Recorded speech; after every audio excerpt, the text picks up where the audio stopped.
Moni, creo que no te escuchas. ¿Ya? Ya. Ok, muchas gracias. Hola, buenas tardes. Agradecemos la participación, el que nos estén acompañando en esta cuarta sesión del programa de participación social de la Facultad de Enfermería y Nutrición con el tema la alimentación desde nuestra localidad. Este tema es a cargo de la maestra en ciencias Inés Rodríguez Ramos, ella es licenciada en nutrición por la Universidad Autónoma de San Luis Potosí, es maestra en ciencias ambientales por el programa multidisciplinario en ciencias ambientales de la Universidad Autónoma de San Luis Potosí, miembro fundador y secretaria general de Salud, Ambiente y Comunidad AC, San Luis Potosí, México.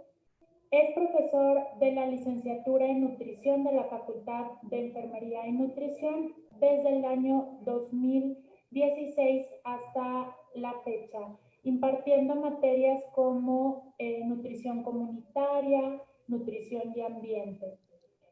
Es coordinadora del área de nutrición en el proyecto metropolitano para la vigilancia de la salud mental infantil de la Universidad Autónoma de San Luis Potosí, en colaboración con la Universidad Juárez del Estado de Durango, y es profesora también de algunas otras universidades. Agradecemos la presencia de la maestra Friné para impartir este tema.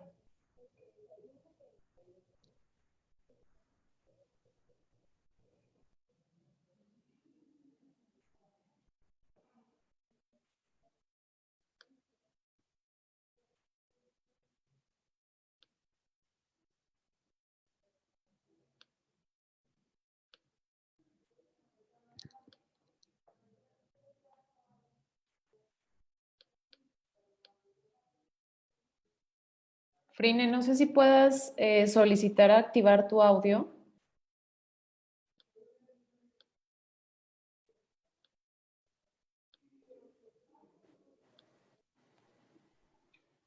Ok. Listo. Ya pude. Sí.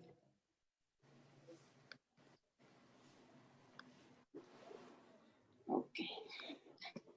Esto es muy confuso. Hola, bueno, muy buenas tardes a todos. Antes que nada, bueno, pues agradecer el hecho de que estén aquí, de que nos acompañen. Igual, pues bueno, agradezco mucho la invitación por parte de la coordinación de la licenciatura en nutrición y pues bueno, muy contenta de estar aquí. La verdad es que es un tema que me apasiona muchísimo y pues bueno, espero que esto sea grato para todos y todas y que bueno, pues podamos llevarnos aprendizajes de lo que se refiere a la alimentación. Y bueno, sobre todo pues que hacer hincapié en que esto está eh, bueno, enmarcado justamente en el Día Mundial de la Alimentación, que acaba de pasar hace aproximadamente 15 días, pero que bueno, pues justamente tiene un lema bien importante que es cultivar, nutrir y preservar juntos y que bueno, pues realmente es algo súper necesario en la actualidad. Entonces, bueno, pues muchas gracias a todos y espero que lo disfruten.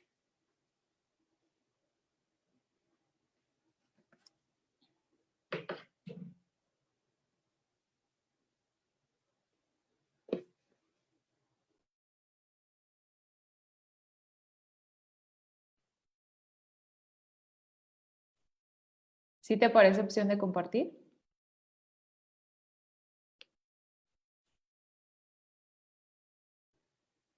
Necesito que me habiliten para compartir pantalla en mi otro usuario. ¿Cuál es tu otro usuario, Frine? El otro que dice Frine Rodríguez. Es uno que Ok. es azulito y tiene como varias hojitas. Listo, creo que ya estás de confitrión. Ok, gracias.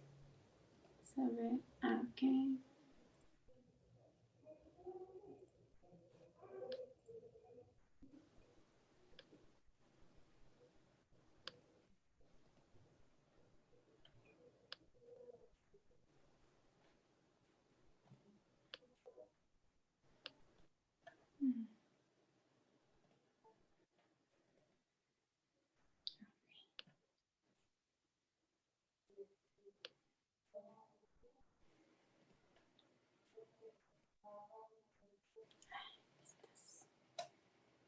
Listo.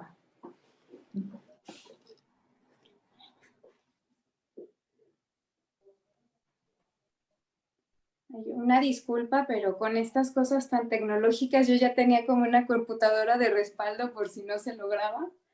Entonces, bueno, ya. Bueno, pues muchas gracias. Vuelvo a reiterar el agradecimiento a todas y todos por estar aquí. El tema del que quiero platicar el día de hoy, pues justamente habla sobre alimentación y esta relación que tenemos nosotros desde nuestra propia localidad con pues los alimentos que consumimos diariamente. Entonces, a mí me gusta mucho el tema justamente porque habla mucho de la conexión que existe con nosotros y con esta parte tan importante que es la alimentación que llevamos a cabo día a día y cómo en ocasiones pues realmente estamos un poco ajenos a cuáles son los procesos productivos que dan pie a la comida que nosotros llevamos a la mesa de manera cotidiana. Entonces, bueno, pues justamente lo que vamos a ver el día de hoy pues tiene que ver con la alimentación y el impacto que existe en el ambiente, también con el ambiente y cómo existen muchos procesos que tienen que ver con estos factores económicos y que realmente están muy entrelazados esta cuestión del ambiente y la economía. Cómo todo esto permea justamente en la alimentación y el modelo capitalista en el cual estamos como muy pues acostumbrados o como subidos en esta rueda. Finalmente hablar sobre producción local y sobre el cambio en nuestros modelos de consumo, que pues creo que es algo justamente de lo que más importa en este momento para la plática. Entonces, bueno, vamos a empezar justamente, les quiero compartir como esta parte de la alimentación y el ambiente y el hecho de entender que los alimentos se producen para y por los seres humanos. Yo creo que eso suena como algo bastante lógico, sin embargo, yo creo que muchos quizás desconozcamos cómo se lleva a cabo este proceso de la agricultura. El proceso de la agricultura, para aquellos que no sepan esto, realmente data de hace alrededor de 8,000 años. O sea, nosotros andábamos por ahí siendo apenas Homo sapiens y ya empezábamos a tener como esta acción o desarrollar este proceso de agricultura.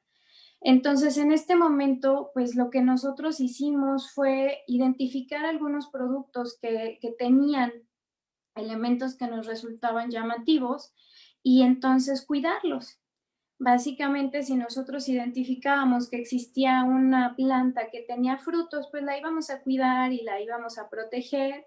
Si necesitaba agüita, la íbamos a regar. Si necesitaba o si tenía demasiado sol, pues le íbamos a poner una sombrita. Entonces, la realidad es que la agricultura, desde sus inicios, surge como un proceso que no es totalmente natural.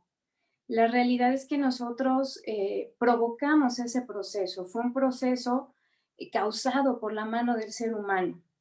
Y entonces, en ese sentido, pues los métodos en los cuales nosotros hemos ido utilizando a través de todos estos miles de años, literalmente, son muy similares de lo que usábamos anteriormente a la fecha.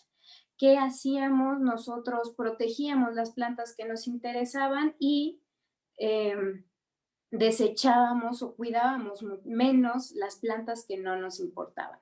Y entonces, bueno, pues justamente ese es como el origen de la agricultura y actualmente hacemos o tomamos acciones que son muy similares. La realidad es que para que nosotros cultivemos algún alimento, pues tenemos que realizar desbroce de terreno, tenemos que labrar el suelo, tenemos que producir drenaje, tenemos que introducir nuevas especies, tanto animales como vegetales, y que finalmente esos pues, van a generar un cambio. ¿Qué cambio va a generar? ¿Cómo se va a producir ese cambio? Es bien importante, va a depender de la amplitud de la explotación. O sea, nosotros vamos a ver cuáles son los efectos en la medida en que tengamos procesos mayores o menores. Entonces, bueno, pues esto es interesante tomar en cuenta porque pues justamente nos pone o nos contextualiza en el hecho de que la agricultura no es un proceso natural, es un proceso artificial creado por nosotros, los seres humanos. Y entonces, en este sentido, este proceso pues requiere de ingredientes que lo hagan un proceso eficiente. ¿Cuáles son estos ingredientes que son necesarios para tener una producción eficiente de alimentos? Pues tenemos el suelo va a ser un elemento importantísimo para que nosotros produzcamos alimentos. Si ustedes por ahí han observado el suelo que está debajo de sus pies, literalmente, se podrán dar cuenta de que no todos los suelos son iguales. ¿Esto por qué? Porque los suelos van a tener particularidades que dependen mucho de los ingredientes de los cuales están compuestos.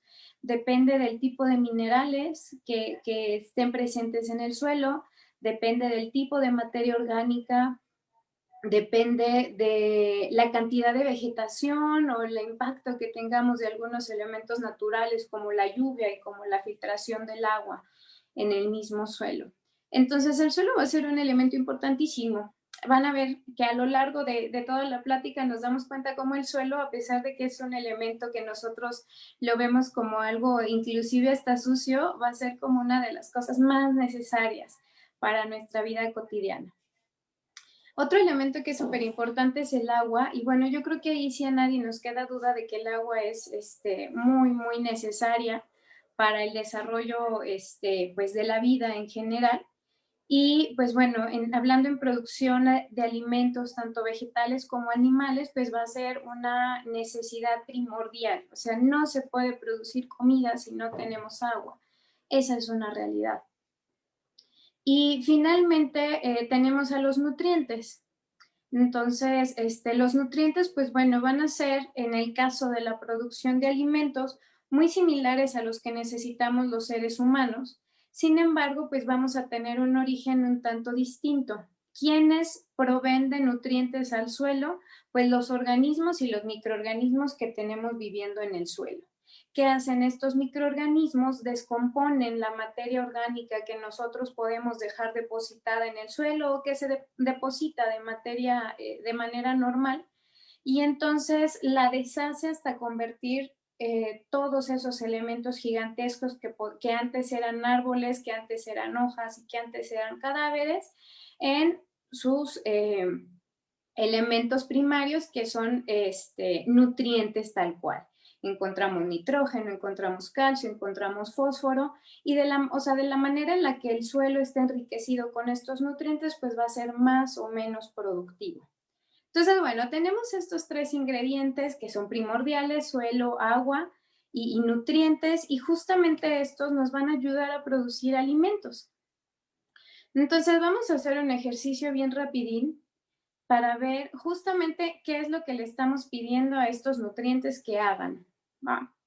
Entonces, nosotros aquí tenemos el suelo, tenemos los nutrientes y tenemos el agüita, y entonces esos, pues con estos elementos vamos a producir alimento. Y entonces ahí tenemos nuestros alimentos, tenemos verduritas, tenemos cereales, tenemos productos de origen animal, y entonces, bueno, estos productos de origen animal pues nos van a dar de comer.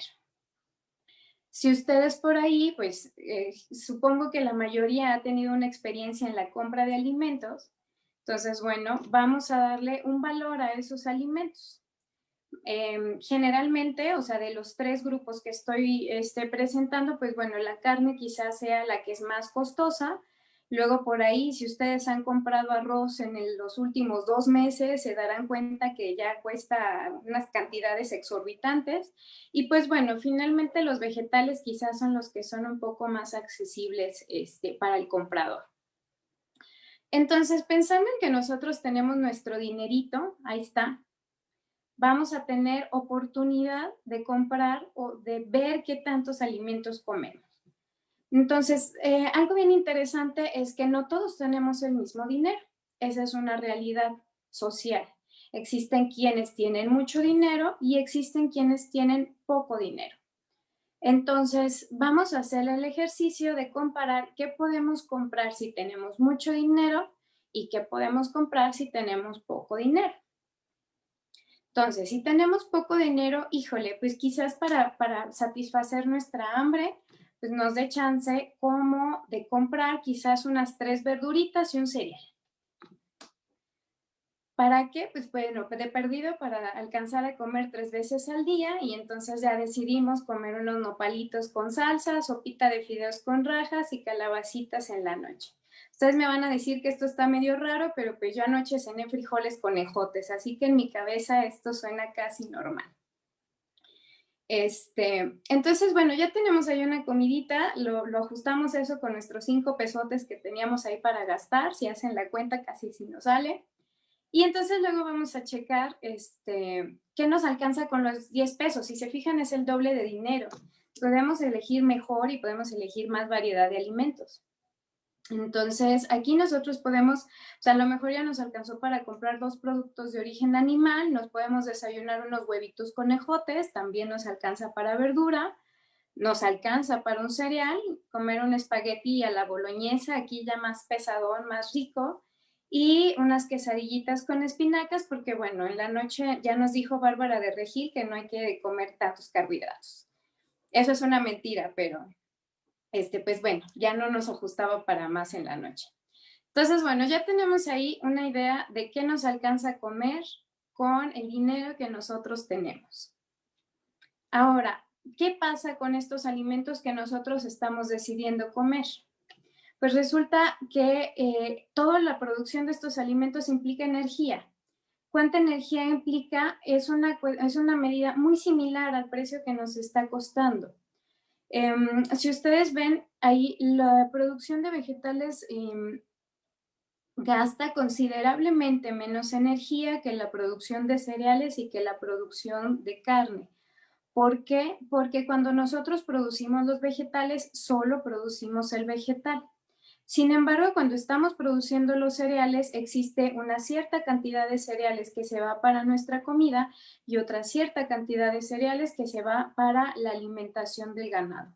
Entonces, cuesta más trabajo no solamente alimentarnos a nosotros, sino también al ganado. Y justamente por eso los productos de origen animal tienen todavía más costo en cuanto a la energía que le estamos pidiendo a los recursos naturales que gasten. Y entonces, si nosotros comparamos cuánto estuvimos gastando al hacer nuestras decisiones, pues bueno, nos damos cuenta que el desayuno de 5 pesos nos costó cierta cantidad de energía, que era pues hasta cierto punto moderada, pero nuestro menú de 10 pesos pues nos costó el doble totalmente. Entonces, esto, o sea, de entrada ya nos da como un primer sistema o como una primera alerta, porque entonces nos damos cuenta que las decisiones que nosotros tomamos al momento de consumir alimentos, pues realmente impactan. Es decir, nosotros podemos elegir impactar más o menos al momento de hacer nuestros propios patrones de alimentación o nuestros propios menús. Sin embargo, bueno, pues evidentemente que tener una alimentación variada es algo que nosotros deseamos y entonces no dejemos de lado un poco eso y digamos que todos vamos a tratar de aprovechar nuestros 10 pesos de la mejor manera sin tener que sacrificar la variedad de nuestra alimentación. Resulta que también hay personas que dicen, ay, no, ¿sabes qué? Las quesadillas de espinaca guacala mejor las tiro. Y entonces la tierra se queda, o sea, nuestros ecosistemas se quedan como de, ¿what? O sea, me hiciste gastar un chorro de energía produciendo tus espinacas, produciendo tu maíz, y no te la vas a comer. Entonces, bueno, pues justamente, o sea, este ejercicio me gusta porque nos da para hablar de muchas cosas. Primero nos da para hablar de cómo nuestras decisiones pues impactan directamente en toda la energía gastada por parte del ecosistema en estar produciendo comida. Y también nos habla de la disparidad que existe entre tener y no tener dinero y cuál va a ser nuestro impacto en el ambiente finalmente. Entonces, bueno, pues justamente esto nos lleva como a la reflexión de si somos los únicos responsables del deterioro ambiental. porque, híjole, pues ya tiramos comida, entonces ya somos lo peor que existe en el universo. Pues la realidad es que influye, eso es una cuestión cierta. Sin embargo, existen efectos que son o que abarcan mucho más y que van más allá de lo que tiene que ver con nuestras propias decisiones. ¿A qué me refiero con esto? Bueno, pues justamente los procesos en la producción de alimentos, como lo mencionaba en un principio, tienen que ver con quitar la flora nativa y poner aquellos alimentos que son necesarios para nosotros para poder comer. Entonces, a mí me gusta platicar este ejemplo porque me da oportunidad como de sentar esta idea. Una vez estaba yo trabajando en una comunidad y había una pequeña pendiente cerca de donde teníamos el albergue, y en esa pequeña pendiente pues había árboles pequeños con mucha hojarasca y que realmente producían mucha basura. Y entonces yo le dije a un amigo mío, colaborador que es agroecólogo, oye, ¿qué te parece si tumbamos esos árboles y ponemos ahí un huerto para que pues podamos cosechar comida? Y entonces mi amigo me dijo, mira, si tú cosechas comida en ese espacio, vas a tener producción 2, si acaso 3 temporadas, porque las plantas que producen alimentos son muy exigentes en las necesidades de nutrientes.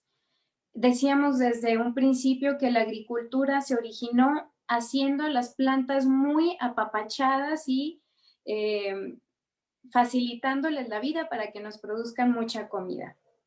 ¿Qué pasa con estas plantas? Son muy exigentes. ¿Qué le regresan a la tierra? Muy poco. ¿Por qué? Porque todo lo hacen fruto.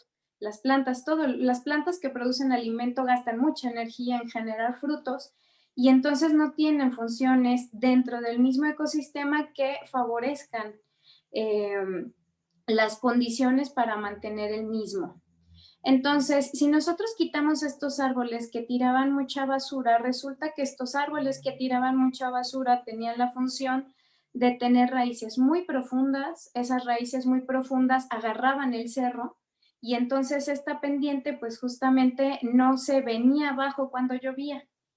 Aparte, toda la cantidad de hojas que se generaban, pues ayudaba a que ese lugar tuviera mucha materia orgánica y que constantemente entonces hubiera crecimiento de pequeñas plantas que se podían comer para la fauna local.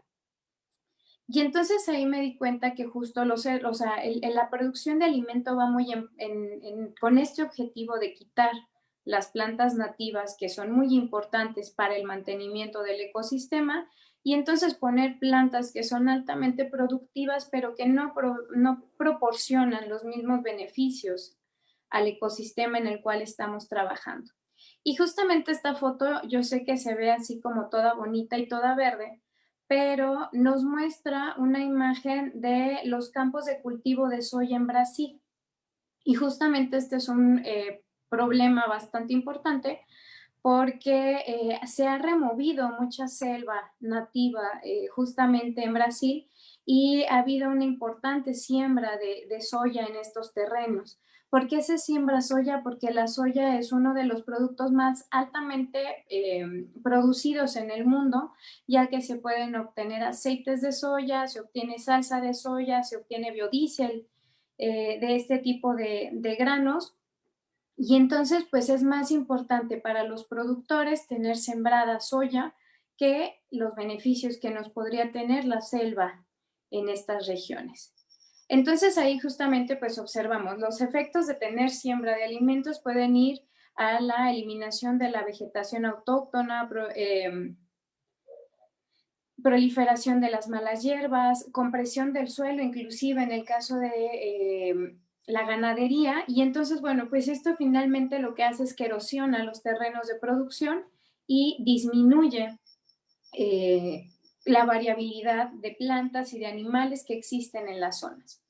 Y entonces, bueno, pues justamente aquí podemos ver cómo esta es como una imagen en la cual se observa cómo pasó en un primer momento de ser un bosque a cómo gracias a la introducción de plantaciones exóticas, bueno, porque aquí lo menciona bien que son plantaciones exóticas, se fue perdiendo esta función natural de las áreas geográficas y cómo al perderse esta función natural de las plantas, pues también se van erosionando todos los demás organismos vegetales y animales de la región.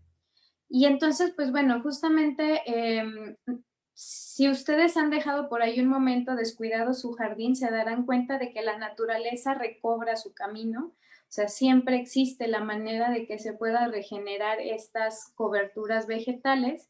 Sin embargo, pues puede llegar a tardar 200 años si es que nosotros detenemos las intervenciones en este momento.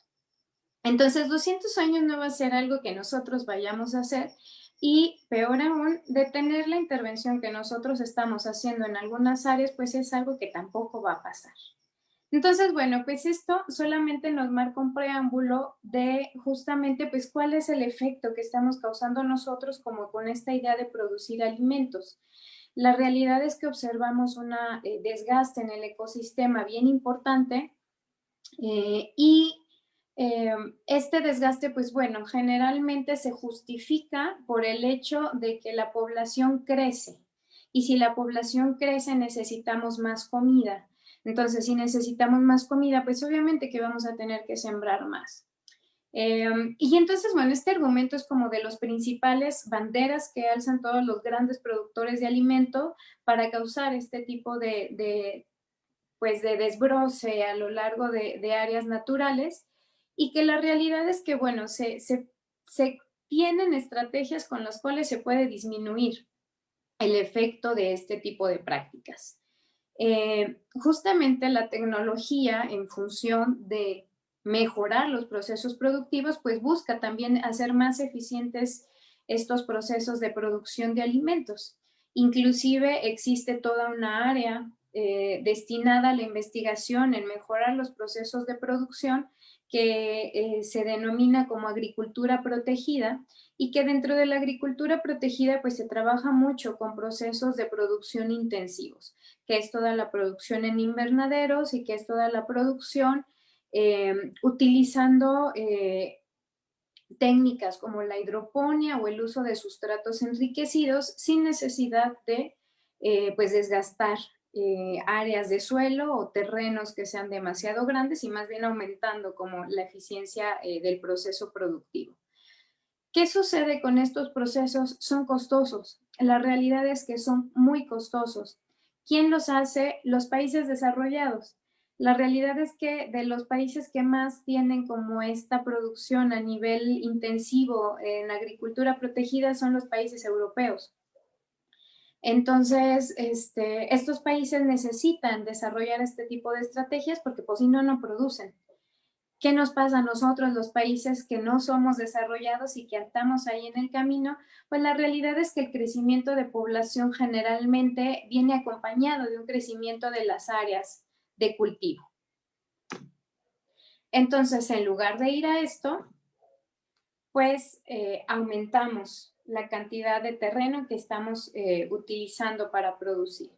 Y entonces, bueno, esto justamente nos lleva al hecho o la pregunta que yo traía desde arriba, ¿cómo es que influye entonces la economía en esta parte de la alimentación? Ya estuvimos hablando de cómo la alimentación influye en la degradación del medio ambiente, pero ahora vamos a incluir este factor económico. Resulta que, pues bueno, ya quedamos claros todos de que para producir alimentos necesitamos agua, necesitamos suelo, necesitamos nutrientes. Pero resulta que tener un suelo llano y tener agua cerca, pues también va a ser algo que sea llamativo para vivir ahí. Entonces, también nosotros necesitamos vivienda, necesitamos tener comodidades como casas, necesitamos tener vías de acceso, necesitamos servicios públicos y pues justamente ustedes lo podrán notar en San Luis Potosí, cada vez somos más. Y entonces, ¿qué sucede al ser nosotros más? Que la tierra que nosotros podemos cultivar pues cada vez es menos. Y entonces, pues eso nos lleva justamente a la cuestión de que la presión que estamos nosotros ejerciendo sobre los ecosistemas, pues cada vez es mayor. ¿Por qué? Porque tener un terreno parejito, tener mucha agua, tener vías de acceso cercana va a ser algo llamativo para todos, va a ser algo llamativo para producir alimentos, va a ser algo llamativo para tener casas, va a ser algo llamativo para la industria. La realidad es que, salvo los vecinos de Guanajuato, nadie quiere subir un cerro para llegar a su casa. Todos queremos facilidades. Ninguna ensambladora de carros se pone en la punta de una montaña. Entonces, ¿qué pasa con estos terrenos privilegiados? Pues son los más asediados y sobre todo van a tener mayor presión por parte de todas las fuerzas que estamos nosotros tratando de competir por esos terrenos. Entonces, bueno, pues van a ser como estos lugares codiciados y vamos a ver entonces cómo este efecto pues va a provocar cambios justamente en el paisaje y en el ambiente. ¿Qué cambios podemos observar? Si ustedes, seguramente, bueno, asumo que la mayoría son de San Luis Potosí, se darán cuenta que antes, hace unos 15 años, veíamos mucho menos las inundaciones del río Santiago y actualmente las vemos más. ¿Qué ocurre? Pues que, bueno, todas estas zonas en las que antes se absorbía el agua y que limitaban la cantidad de escorrentía que existía hacia la zona urbana, pues empezaron a llenar de casas. Y entonces, ¿cómo se llenaron de casas? Pues entonces ya no hay un lugar en donde se absorba esta agua y entonces ahí está que nuestro río llega a ser pues sumamente peligroso para quienes estamos ahí. Inclusive ni siquiera tenemos que llegar al río. Si ustedes han estado por Avenida Chapultepec, un día de una lluvia fuerte, se darán cuenta que es realmente peligroso.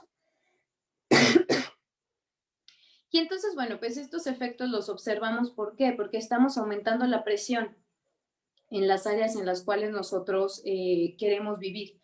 Aumentamos la presión por la producción de alimentos, aumentamos la presión porque necesitamos más espacios para vivir y también aumentamos la presión porque queremos lugares de esparcimiento.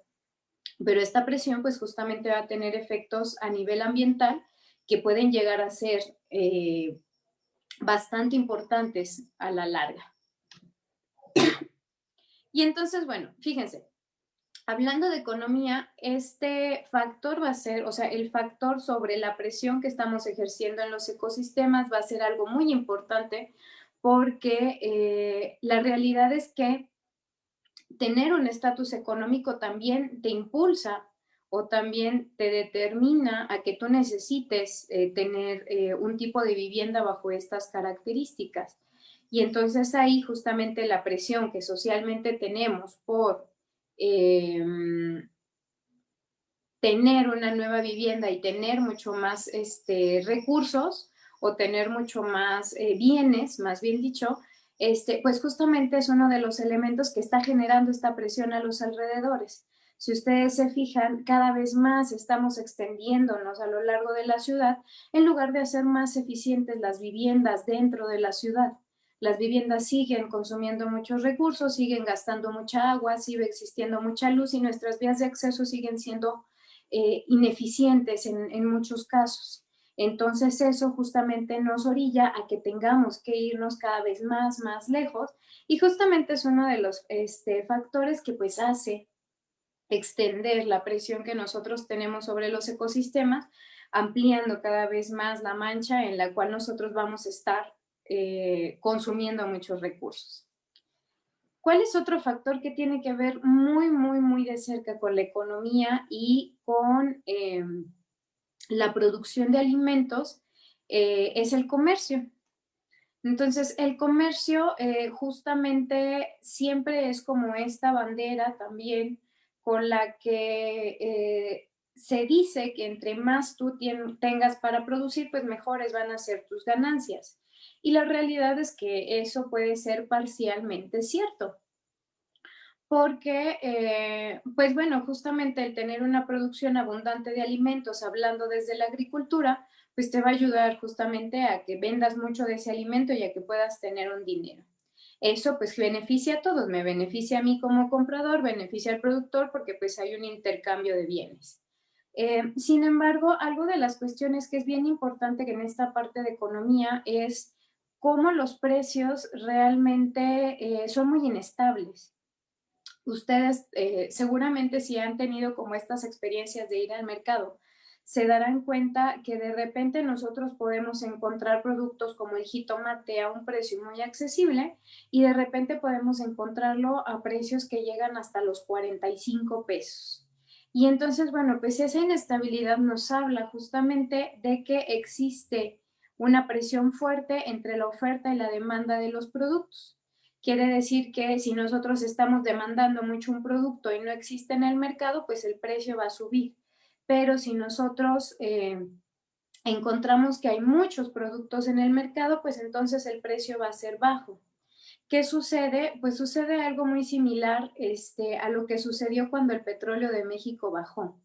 Si existen grandes productores que están teniendo cosechas muy buenas, van a inundar el mercado con los productos que ellos están teniendo. Y en el momento en que se inunda el mercado, el producto va a bajar de peso. Quizás a mí me costó 5 pesos producir 1 kilo de jitomate, pero como existe tal cantidad de oferta en el mercado, no lo puedo vender a 5 pesos, lo tengo que vender a 3 o a 2 pesos. Eso a mí como productor me genera una pérdida. Económicamente no me deja tener una ganancia que me ayude a mejorar mis procesos porque justamente el mercado no me garantiza esa estabilidad en el precio. Y entonces, pues justamente esta cuestión del comercio va siendo como una espada de doble filo, porque si bien te puede ir muy bien cuando el producto está en un muy buen precio, te puede generar pérdidas grandísimas cuando el mercado está inundado de este producto. Y entonces, ¿qué pasa justamente con la cuestión ambiental o con los efectos negativos de hacer un cambio en los terrenos y de hacer un cambio en el uso de suelo que existe a nuestros alrededores? Pues que cada vez es más constante la variabilidad climática. ¿Qué sucede ahí? Si nosotros removemos los árboles que antes nos favorecían el hecho de que hubiera transpiración constante hacia el ambiente y que eso nos generara lluvias más constantemente, pues resulta que ahora las lluvias ya no vienen tan frecuentemente. Resulta que ahora cuando llueve, llueve de una manera muy torrencial y destruye las cosechas. Resulta que hay años muy largos en los cuales no se ve nada de lluvia o que las temporadas se van moviendo. Y entonces, bueno, pues justamente, si ustedes se fijan, esto ya está cerrando como un círculo en el cual generar un cambio en los ecosistemas hace que el clima cambie y el clima cambia y entonces nos da en la torre porque si nosotros somos un productor que no tiene la capacidad de tener una infraestructura para proteger su cosecha, lo que ocurre cuando viene alguna plaga, cuando viene alguna inundación o cuando viene alguna catástrofe, es que perdemos toda la inversión que teníamos ahí depositada y eso pues justamente hace que todo nuestro dinero se esfume. Entonces, si ustedes se fijan, al principio hablábamos mucho de cómo el hecho de que estemos produciendo alimentos genera una erosión o un efecto negativo en el ambiente, pero la realidad es que esto también tiene que ver mucho en la magnitud del proceso productivo. Los pequeños productores realmente no utilizan áreas grandísimas de terreno, son productores que cosechan en sus parcelas y que mantienen procesos que son hasta cierto punto bastante rústicos. Quienes realmente generan un estrés muy grande para el ambiente, pues son los grandes productores. Y esa es una realidad. Y entonces aquí la gran pregunta justo es, pues, ¿quiénes son las personas que nos venden? ¿Nos vende el pequeño productor o nos venden estos productores masivos? Esto tiene como mucha importancia porque justamente en la medida o en la manera en la que nosotros producimos, pues vamos a observar un efecto en el ambiente. Entonces, este efecto ambiental, pues justamente genera un desequilibrio y genera una dificultad en mantener una armonía que tenga que perturbar lo menos posible a los diferentes ecosistemas. Y entonces, bueno, pues justamente en este sentido, existen muchos países desarrollados. Los países desarrollados siempre quieren enseñarnos cómo hacer las cosas bien. Y entonces ellos han impulsado mucho las prácticas de producción orgánica. ¿Qué hacen las prácticas de producción orgánica? Pues justamente tratan de limitar los efectos negativos del uso de pesticidas o del uso de fertilizantes inorgánicos y pues más bien están mucho más encaminadas al uso solamente de ingredientes orgánicos en la producción de alimentos. Eso teóricamente suena muy bien, la realidad es que es una propuesta bastante valiosa. Sin embargo, estos procesos productivos bajo las condiciones que establecen los organismos, como lo es las certificaciones europeas, justamente requieren o le exigen al productor que se certifique, es decir, que tenga un sello que nos garantice a nosotros como consumidores que su producto es orgánico y es inocuo, es decir, que no nos va a causar daño a nosotros. Eso se oye también muy padre. Yo como consumidora diría, claro, pero por supuesto que yo quiero un producto que tenga un sellito que me diga que está súper bien hecho. ¿Cuál es el problema de eso? Que ese sellito cuesta. Entonces, si yo soy un pequeño productor, me acaba de dar en la torre la lluvia y entonces se me fue la mitad de mi cosecha, dinero no me va a sobrar. Poder comprar ese sello va a ser muy costoso. ¿Quiénes van a ser los que van a tener dinero para comprar esas certificaciones? Nuevamente los grandes productores. Estos productores masivos que tienen centenares de invernaderos van a ser los que tienen dinero para tener esas certificaciones y van a ser los que también probablemente estén usando de manera desmedida más recursos. Entonces, por una parte eso nos habla de cómo este tipo de certificaciones puede jugarnos chueco a los consumidores y de cómo también pueden existir más o menos incentivos para que yo lleve a cabo estas prácticas. ¿Por qué? Porque yo puedo tener ese sello y gastar muchísimo dinero o puedo no tenerlo. Y realmente mi producto puede seguir siendo competitivo, mi producto puede seguir vendiéndose en los mercados. Entonces, muchos productores, pues la realidad es que optan por no pagar este tipo de certificaciones porque la verdad es que pueden tener un beneficio en cuanto al producto o en cuanto al precio que tú le puedas dar a tus alimentos, pero también hacen más difícil integrarse al mercado. Y entonces, bueno, pues justamente esto nos lleva a algo que me parece bien interesante, que es el capitalismo y la alimentación. Si ustedes se dan cuenta, pues justamente los que están protegidos ante eventos ambientales, los que están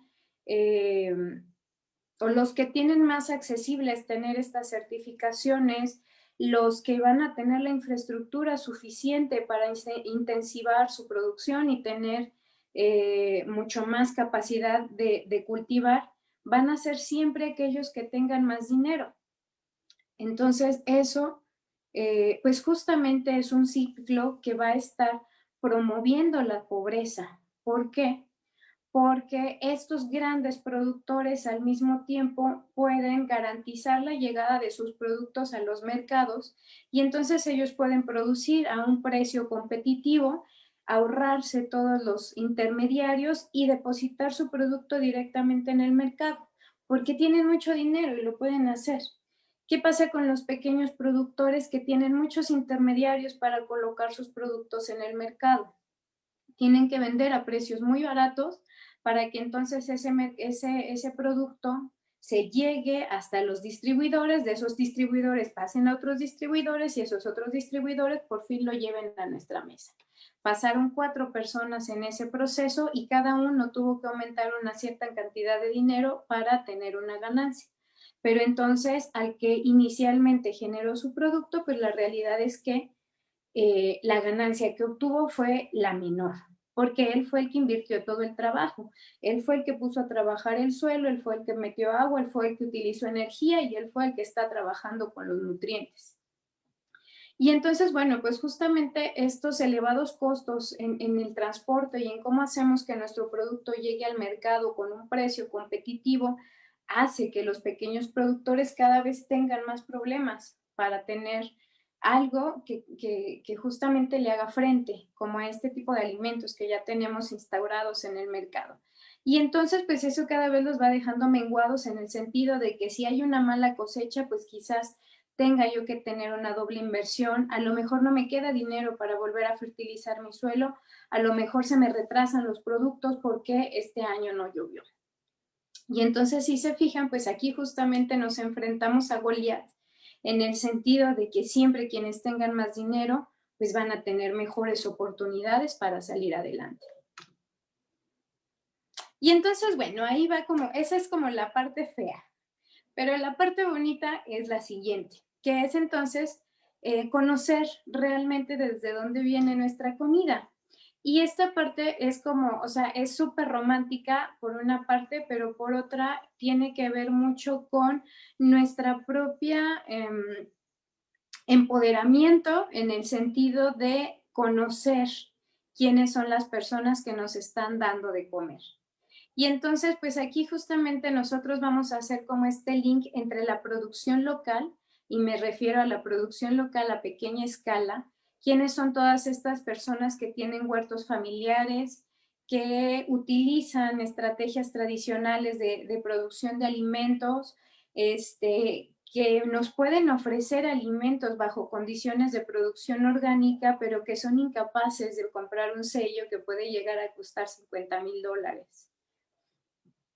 Entonces, ¿quiénes son estos productores? Gente con la cual nosotros podemos platicar, con la cual nosotros podemos tener una conversación. Esta fotografía me gusta mucho, ahí, bueno, mientras hacían la presentación les comentaron que yo doy clases en la licenciatura de nutrición. Este es uno de mis grupos que pasó por las clases de alimentación y ambiente. Y este es un compañero mío que también lo mencioné al principio, que se llama Octavio y es ingeniero agroecólogo. Entonces les voy a platicar mi experiencia para que vean por qué me gusta tanto esta onda de la alimentación. Mi compañero está trabajando actualmente en una huerta y esta huerta se encuentra en Soledad de Graciano Sánchez. Todos sabemos dónde nos queda Soledad. Y entonces justamente esta huerta es uno de los remanentes que quedan de toda la urbanización de la cual ha sido víctima Soledad en la última década. Si ustedes se fijan, antes todo lo que era San Lorenzo, si es que ubican dónde queda San Lorenzo, eran huertas familiares, o sea, eran parcelas en las cuales tú ibas y así como con mi amigo comprabas alfalfa o comprabas unos nopalitos, te los pelaban ahí y te los podías llevar. Actualmente todas esas fueron compradas por las inmobiliarias y entonces pues ahora existe un montón de casas. Entonces mi amigo es uno de estos luchadores aferrados que dice, no, yo la verdad quiero mantener la huerta funcionando como era anteriormente, y entonces él trabaja en esta huerta y produce alimento. ¿Cómo produce alimento? Como él es agroecólogo, él trabaja con técnicas muy amigables con el medio ambiente y que tienen que ver mucho con el respeto a los ciclos naturales de las plantas. No tienen que ver, obviamente decíamos, pues no existe como una agricultura natural, pero sí un respeto a las características que tienen las plantas. Y entonces, bueno, pues él realiza varias técnicas que tienen que ver con policultivo y con rotación de cultivos, que básicamente se refiere a que nosotros ponemos juntos cultivos que tengan condiciones en las cuales se favorezca su crecimiento. Es decir, podemos poner cultivos que crecen muy altos y muy frondosos al lado de cultivos que necesiten sombra. De tal manera que, pues bueno, esos cultivos que crecen frondosos me van a generar las condiciones para que el cultivo que crece o que necesita sombra, pues no tenga tanto estrés. Igual se incluye la siembra de plantas aromáticas para el control de plagas, incluye la siembra de árboles frutales, también para generar escenarios en los cuales tengas una diversidad de productos. Y entonces, pues bueno, esta técnica de policultivo lo que garantiza o lo que favorece para los pequeños productores es que si nosotros no tenemos éxito con algún producto, es decir, si a nosotros nos llueve o nos graniza y se nos muere toda la lechuga que teníamos sembrada, pues entonces tendremos un producto secundario todavía por ahí que nos puede sacar del apuro. Y entonces este tipo de técnicas son bien interesantes y me parece como bien bonito tener la cercanía que yo tengo con Octavio, porque justamente me ayudan mucho a reconocer cómo es un sistema de producción mucho más respetuoso con el ambiente y cómo son estos sistemas que son totalmente acaparadores de recursos. Y entonces ustedes dirán, no, pues esto está bien novedoso, bien padre. Y la realidad es que sí, pero no es nuevo. Si ustedes, hace un momento que hablaba sobre los orígenes de la agricultura, la realidad es que la agricultura se originó en Mesoamérica, bueno, fue una de las cunas de la agricultura a nivel mundial, hace casi más de 8,000 años, y se origina domesticando plantas que nosotros usamos mucho en nuestra cocina. De las primeras plantas que se domesticaron justamente en estas regiones fue el chile, fue la calabaza, fue el elote, por ahí inclusive el aguacate. Y también de los primeros en domesticarse fue el nopal.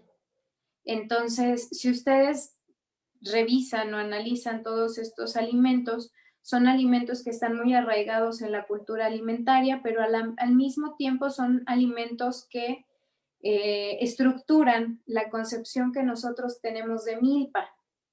Y justamente, bueno, quien no conozca lo que es una milpa, la milpa pues justamente es este terreno o este huerto en el cual de manera tradicional se sembraban alimentos. Y entonces esta siembra de alimentos incluye todos esos alimentos que mencioné y además el frijol y además pues algunas otras leguminosas que nos sirven para darle como nutrientes al suelo. Y entonces, si ustedes se fijan, esta manera de cultivar no es nueva, esta manera de cultivar tiene miles de años de haber existido y lo único que sucedió fue que los grandes productores de fertilizantes nos dijeron que necesitábamos a fuerza sembrar con fertilizantes o si no, no íbamos a producir alimentos, que necesitábamos comprar pesticidas o si no, nuestros alimentos iban a morir de plagas y que necesitábamos sembrar solo los alimentos que el mercado quería. Y entonces, pues esto justo tiene que ver con el capitalismo, nos dicta qué son las acciones que tenemos que hacer y todas esas acciones implican dinero por alguna extraña razón. Entonces, bueno, regresar como a esta cuestión ancestral de la producción de alimentos, pues justamente es una de las nuevas propuestas. Bueno, es nueva entre comillas porque pues ya tiene un chorro de tiempo, pero es nueva en el sentido de que se ha retomado mucho el tratar de regresar a nuestras raíces hablando de alimentación y pues justamente volver a trabajar con este tipo de prácticas. Y aquí justamente les pongo una propaganda que es del gobierno de Yucatán y que este es de este gobierno, o sea, es 1824 y que justamente promociona la dieta de la milpa. Y entonces, bueno, pues justo esta promoción nos habla de cómo recuperar como este tipo de proyectos, pues es bien interesante porque estamos regresando a nuestras raíces y esto nos está llevando o lo que propone es tener un estilo de vida más saludable. Y entonces, bueno, pues justamente en esta parte de ver como la dieta de la milpa, pues yo les platico y regreso al ejemplo de mi amigo Octavio. Él tiene en su huerta producción de aves. Si ustedes se fijan por aquí, tiene como algunas gallinitas que producen huevo y luego por acá arriba vemos a estas mismas gallinas que andan dando ahí la vuelta con sus pollitos, pero al mismo tiempo están mezclando la composta. Esto no se ve, no se alcanza a definir bien, pero eso es composta. También tenemos producción de nopal, él tiene producción de alfalfa, que es una leguminosa, y tiene producción de árboles frutales. Y ahí donde ven a mis alumnos están tratando de cosechar moras. Y entonces, bueno, si se fijan, él justamente, y por eso me gusta hablar mucho de su esfuerzo, está retomando como esta sabiduría que existía en la milpa ancestral y la está utilizando nuevamente en la producción de sus propios alimentos y en cómo esos alimentos pues pueden llegar a nosotros a la mesa. Y entonces, bueno, pues justamente eso a mí me parece padrísima la propuesta, porque lo que sucede con este tipo de proyectos es que cuando yo quiero comprar un alimento, sé cómo fue cultivado, sé qué procesos se llevaron a cabo y sé la calidad del alimento.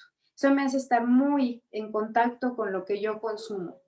Sin embargo, ¿qué sucede? Bueno, volvemos a ver que estos procesos de horticultura, pues finalmente se han visto influenciados por estos productos o por las cuestiones, volvemos a lo mismo, por las cuestiones capitalistas del uso de insumos externos.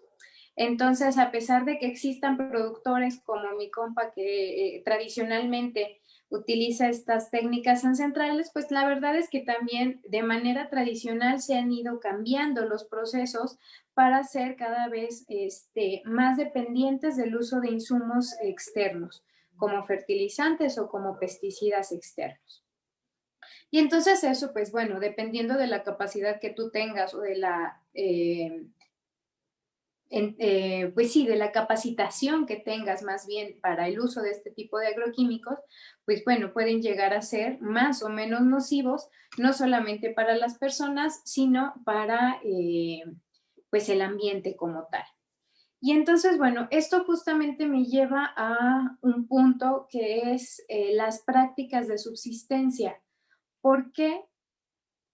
O sea, si estamos viendo que está tan bonito producir como con estas técnicas ancestrales, ¿por qué usamos este otro tipo de acciones para introducir fertilizantes y para producir pesticidas? Tiene que ver directamente con la demanda que nosotros como consumidores hacemos. Les voy a regresar un poquito la foto. Si ustedes aquí ven, este es un ejido que está para acá, para Mezquitic, se llama Las Moras. Y si aquí pueden ver, hay lechugas de un montón de colores. Hay lechuga sangría.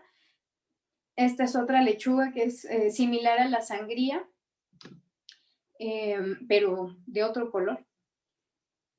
Y entonces, ese tipo de cultivos lo que pasa es que son muy deseados en el mercado. Es decir, nosotros pagamos un muy buen precio por tener esa lechuga.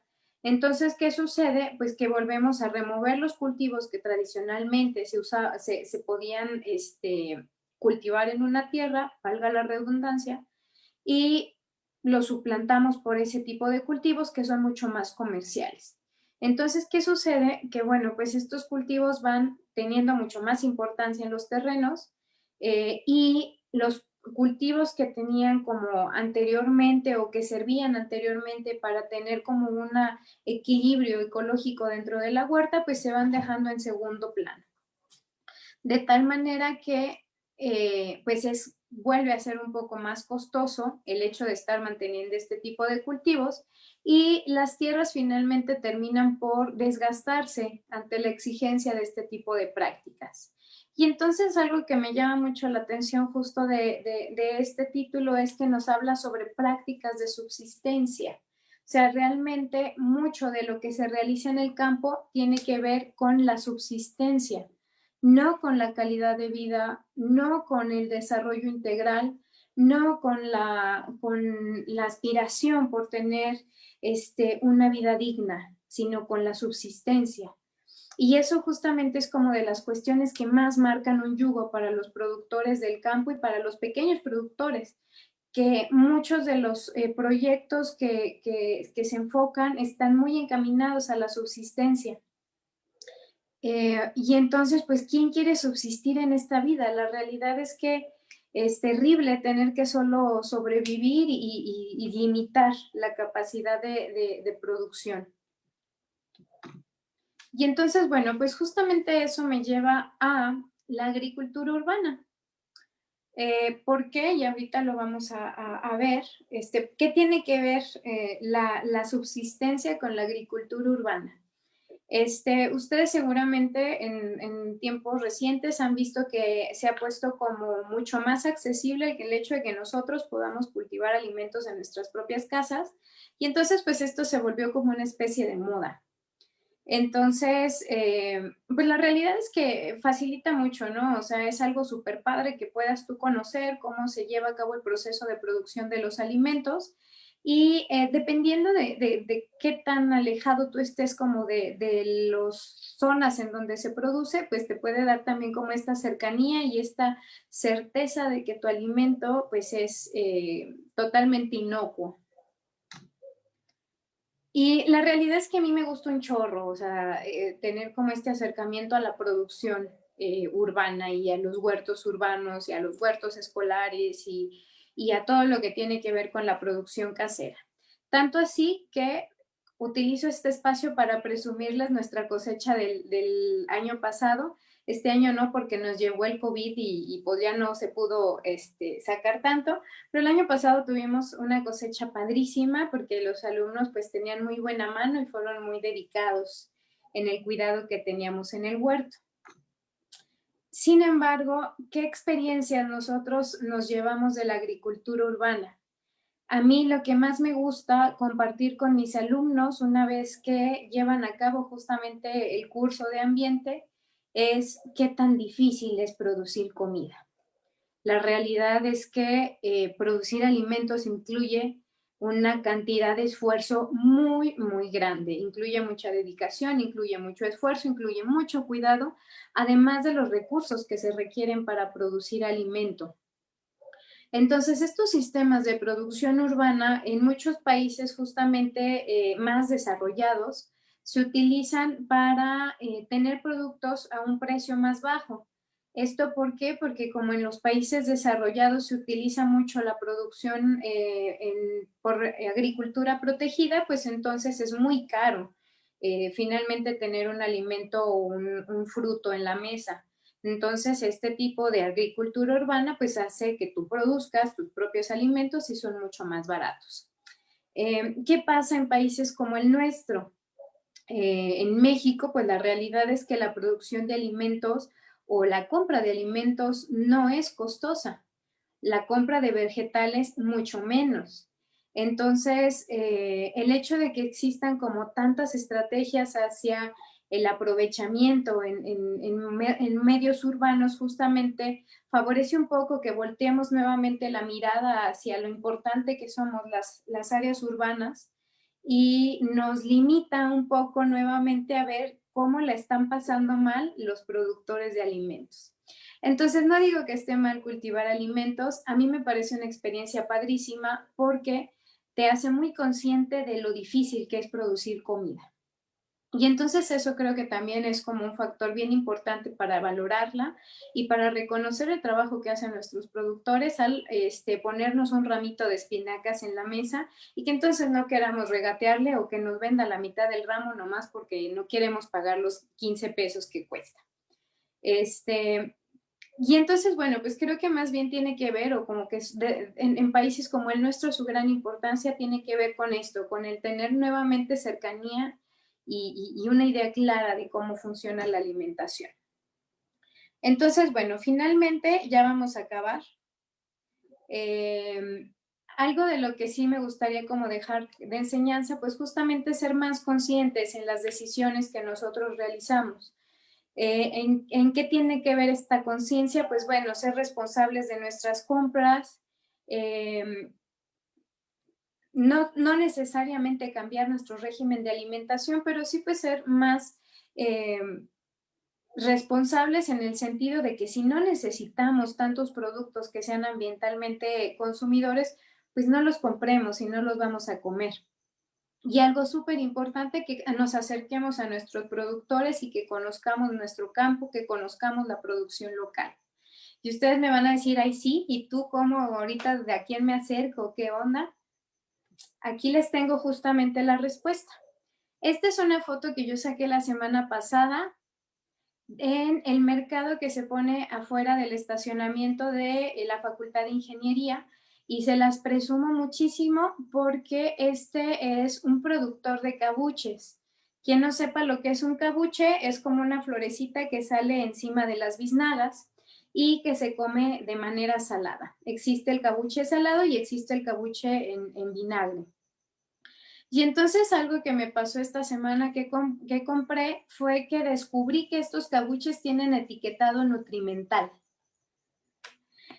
Seguramente muchos de ustedes conocen qué es un cabuche, pero si son como yo, a mí además de saber qué era un cabuche, pues como soy nutrióloga, yo quería saber cuáles eran los nutrientes específicos de los cabuches, porque son una flor, que tiene una flor.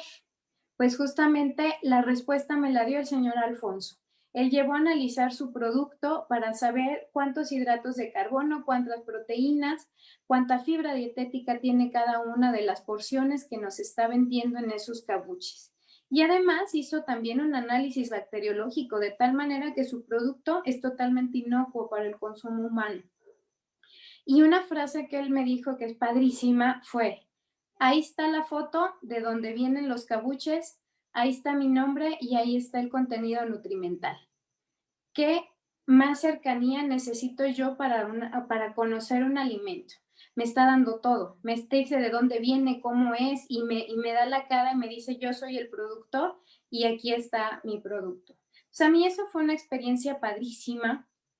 La verdad es que les voy a compartir varias fotos de los productores a los cuales yo les compro personalmente. Este es otro productor que se llama Apimiel.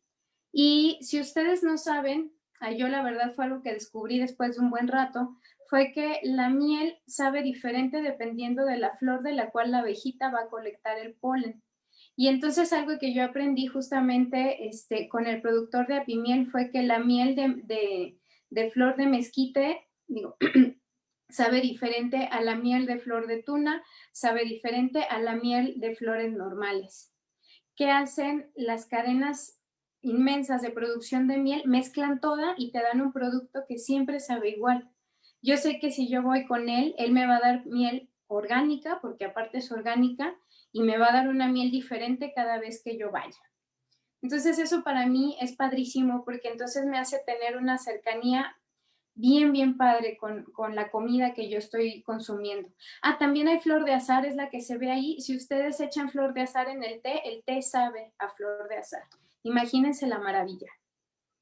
Y bueno, pues justamente aquí tengo algunos productores de consumo local, todos ellos se ponen en el Tianguis Maculi, se pone cada quincena, o sea, cada mes, en las fechas 15, afuera del estacionamiento de la Facultad de Ingeniería. Aquí está el nombre, es Tianguis Maculi, y muchos de estos productores vienen de varias partes de San Luis Potosí a traer sus productos, y ellos tienen productos de origen orgánico.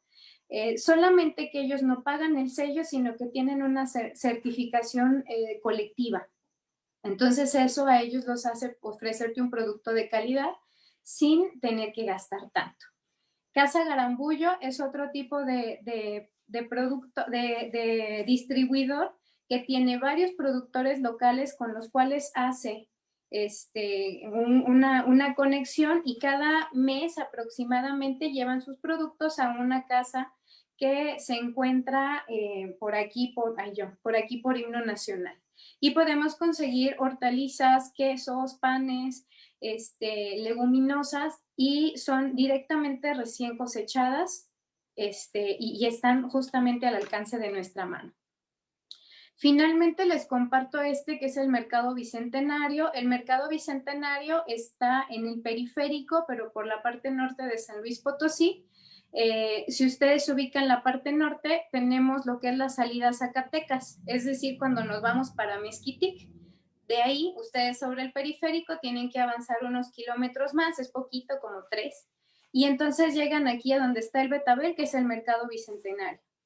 El Mercado Bicentenario recibe productos de primera mano de los productores de Mezquitic, los ejidos que están produciendo en Mezquitic, algunos de ellos se llaman Las Moras o el Rancho Moras, que son dos diferentes, aunque se llamen casi igual, y que traen sus productos diario al mercado a vender. Recién cosechados, ustedes los pueden tener accesibles para su consumo. Y de entre todos estos productores, un gran amigo es el señor Máximo, que con él yo cada año voy a llevar a mis alumnos porque él tiene producción orgánica, es decir, él no utiliza ningún tipo de pesticida o fertilizante inorgánico en sus alimentos y justamente utiliza muchas técnicas relacionadas con la producción en milpa. Y entonces el señor Máximo pues vende sus productos en el Bicentenario y en el local E19, si ustedes van, búsquenlo, es súper buena gente. Entonces, si se fijan, no les compartí más fotos porque las fotos que compartí son de personas que son cercanas a mí y con las cuales yo tengo un chorro de confianza de que todo lo que ellos me vendan va a ser un producto de muy buena calidad, va a ser un producto de la región, va a ser un producto que me va a generar beneficios en mi salud. Y entonces, bueno, finalmente, si ustedes quieren consumir o saber más de este tipo de estrategias, pues los invito a seguirnos a toda mi asociación en redes sociales. Nos encuentran como Salud, Ambiente y Comunidad AC, tanto en Facebook como Instagram. Y pues no me resta nada más que agradecerles por haberme escuchado tanto tiempo.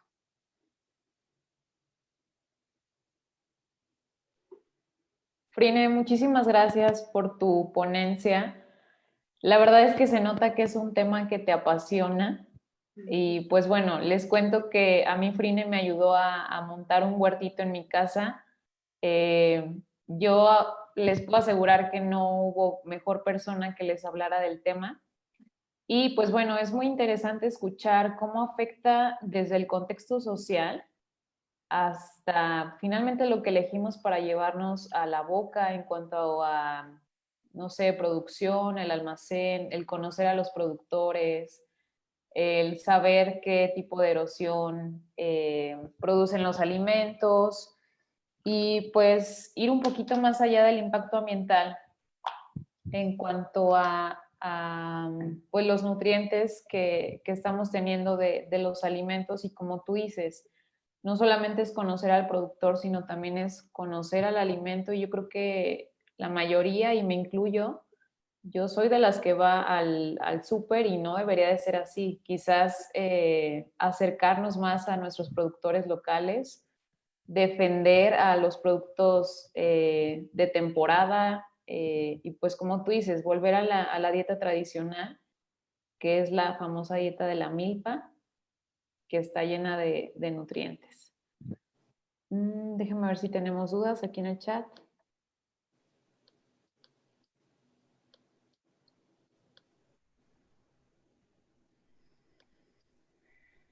Nos está preguntando Fernando Cornejo que si pueden hacer preguntas. Claro, sí pueden hacer preguntas.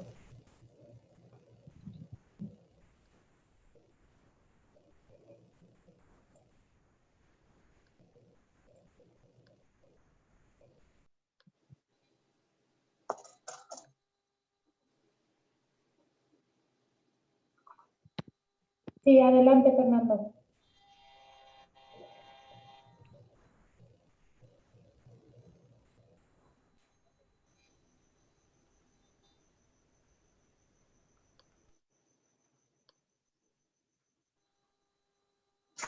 ¿Me logran escuchar?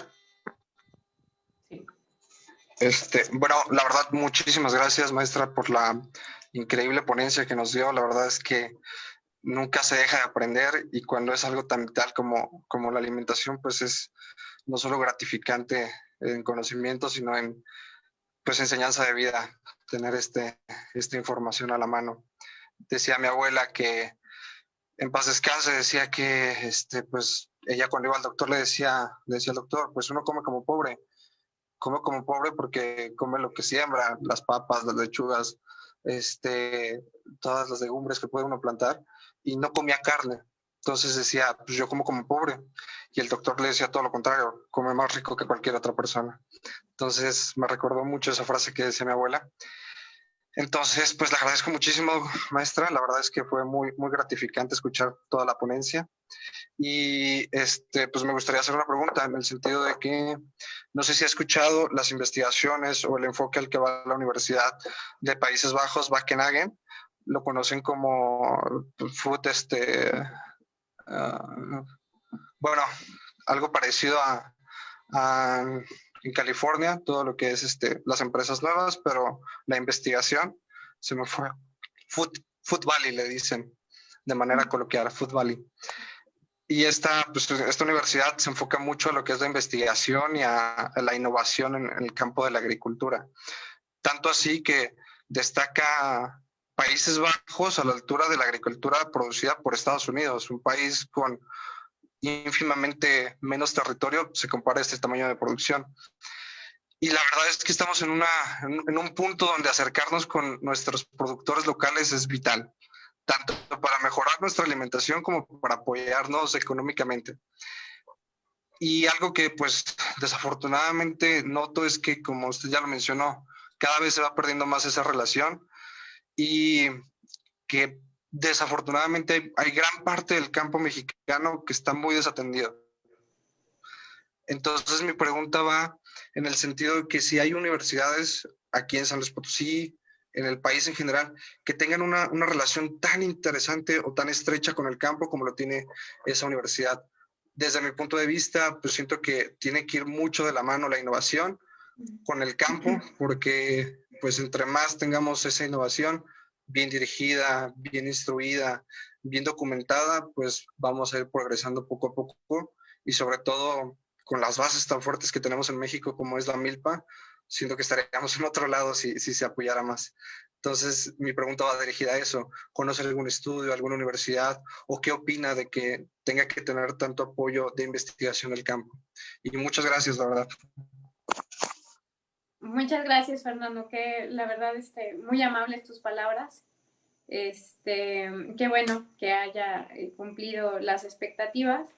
Y la verdad desconozco, o sea, sí, sí sé, o sea, bueno, sí he revisado como algunos ejemplos de lo que son Países Bajos como un referente en cuanto a producción, sobre todo producción protegida y como estos modelos para intensivar los modelos de producción, pero desconozco cuáles son como sus estrategias, la verdad ahí sí te fallo. Y aquí en San Luis Potosí no te podría, o sea, como las desconozco, no te podría decir quiénes llevan a cabo este tipo de técnicas. Lo que sí conozco, y por la misma materia que imparto, tengo relación con la Facultad de Agronomía y justamente ellos tienen como tal la materia de agricultura protegida y la parte de agroecología.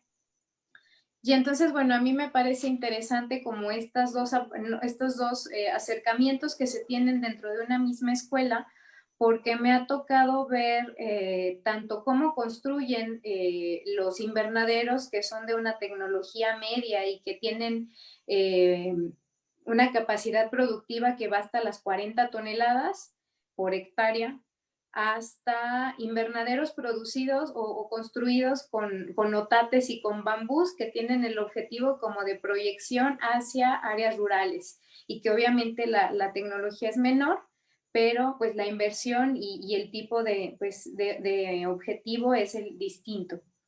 Entonces me parece que pues realmente la universidad sí tiene como un esfuerzo bien interesante como en el tipo de implementación de estas estrategias. Inclusive he llegado a conocer dentro de estos modelos procesos en los cuales se utiliza acuaponía y producción de peces dentro del mismo invernadero. Entonces se aprovecha tanto en la producción de trucha como la producción de jitomate y que creo que son propuestas que van bien interesantes como hacia esta parte de tener más variabilidad en la producción y mejor aprovechamiento de los recursos.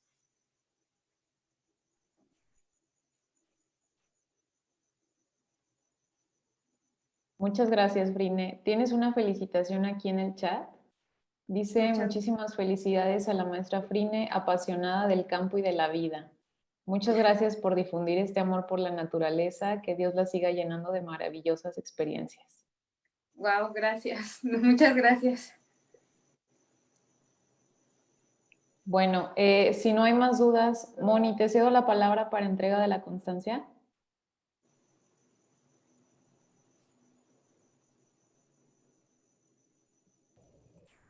Sí, muchas gracias.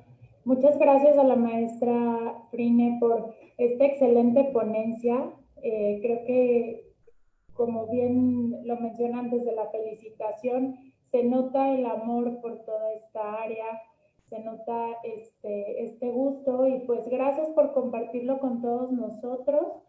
Y bueno, doy lectura a la constancia. La Universidad Autónoma de San Luis Potosí, a través de la Facultad de Enfermería y Nutrición, otorga el presente reconocimiento a la maestra en Ciencias Frina Rodríguez Ramos por su participación como ponente en la sesión La alimentación desde nuestra localidad, realizada el 29 de octubre del 2020 con una duración total de 1 hora en el marco del programa de participación social de la facultad. Siempre autónoma por mi patria educaré, y firma el director de la Facultad de Enfermería y Nutrición, el maestro Luis Antonio Martínez Gurrión, y su servidora Mónica Lucía Cebo Martínez, secretaria de Vinculación y Extensión de la facultad. Muchas gracias por la ponencia. Gracias a todos los participantes que nos estuvieron acompañando en esta tarde.